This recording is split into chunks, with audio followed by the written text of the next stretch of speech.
Hello, I'm Natalie, and my group members for this project were Ella, Nicholas, Elijah, Kiera, and Eden. And in our group was responsible for explaining Act 3 of Romeo and Juliet.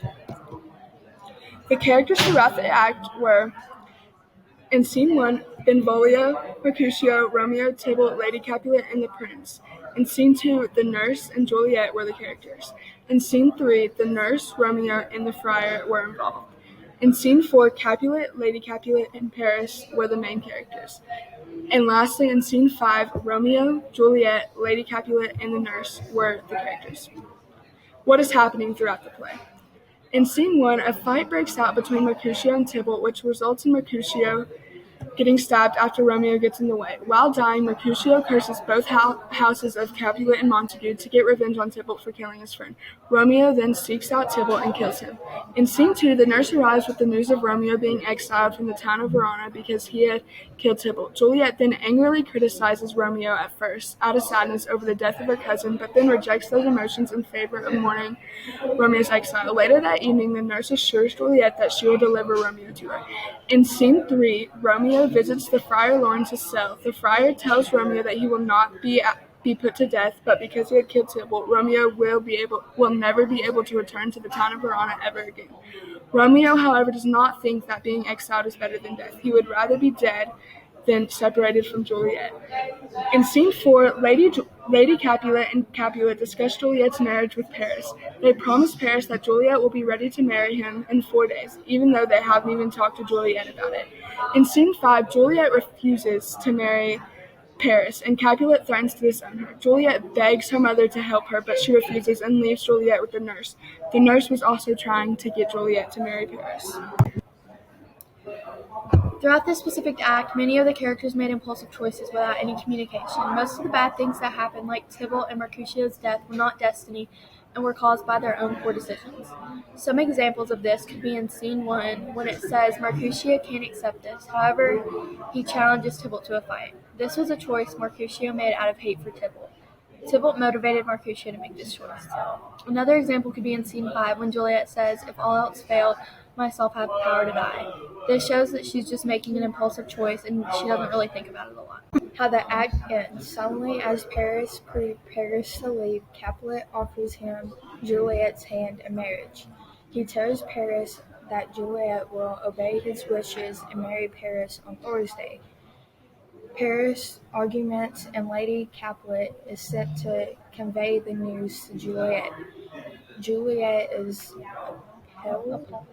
She rejects the match, saying, "I will not marry yet, and when I do, I swear it shall be Romeo, who I hate, rather than Paris." Throughout Act 3 of Romeo and Juliet, there were many examples of figurative language, including many similes, metaphors, and oxymora, but I just decided to pick 3 to go over. So the first one you can see here is an oxymoron. It states beautiful tyrant, fiend angelical, dove-feathered raven, wolvish ravening lamb. This is an oxymoron because wolf and lamb are opposites, beautiful and tyrant are opposites, and fiend and angelical are opposites. What this shows about the character, this was stated by Juliet after the nurse had told her that Romeo had killed Tybalt. This shows us how she's upset with Romeo, but she still loves him. So for the second example here, you can see that's a simile.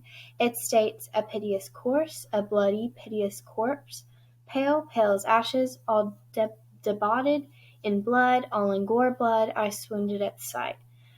This is a simile because a simile is defined as using like or as to compare two things, while this uses as to compare pale and ashes.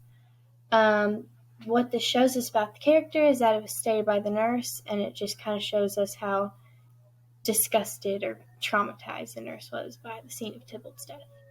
So lastly, number 3, this is a metaphor. It states, "'Tis torture and not mercy, heaven is here where Juliet lives, and every cat and dog, and little every unworthy thing." This is a metaphor because a metaphor is where you're comparing something to something unrealistic, and heaven isn't actually where they are. So What this shows us about the character is just shows us how much Romeo loves Juliet. Hello, I'm Elijah Franklin, and this is what motivates the characters and how it is seen. At the beginning of the act, Romeo is fueled by his love for Juliet because his love for Juliet stopped him from fighting Tybalt. But then he is quickly fueled by revenge after Mercutio steps in and dies to Tybalt. He dies to Tybalt because he takes to action to avenge Mercutio by killing Tybalt. Juliet is fueled by her love for Romeo. In Act 3, Scene 2 of Romeo and Juliet, Juliet says, "Every tongue that speaks but Romeo's name speaks heavenly eloquent." This quote shows how Juliet is moved by her love for Romeo because she is saying, every time people talk about Romeo, they say good things about him. She also says, "If all else fails, myself have power to die." This shows that Juliet loves Romeo so much that she would rather die than be with somebody else. Mercutio is fueled by his anger towards Tybalt. He's fueled by this because Tybalt was trying to fight Romeo, and Mercutio couldn't accept this, and the way Tybalt was acting was making him mad, so he challenged him to a fight. Tybalt is fueled by his anger towards the Montague house. Since Romeo is a Montague, and he sneaked in their party, which they were not allowed to go to, Tybalt is mad at him and decides to fight him. It shows how he's fueled by anger. Hey, my name is Nicholas, and I will be talking about the three universal ideas that were seen throughout the act. The first one is hate. Hate fuels the characters in the beginning of the conflict and causes most of it. This is seen from Tybalt killing Mercutio from hate, and Romeo then killing Tybalt in revenge.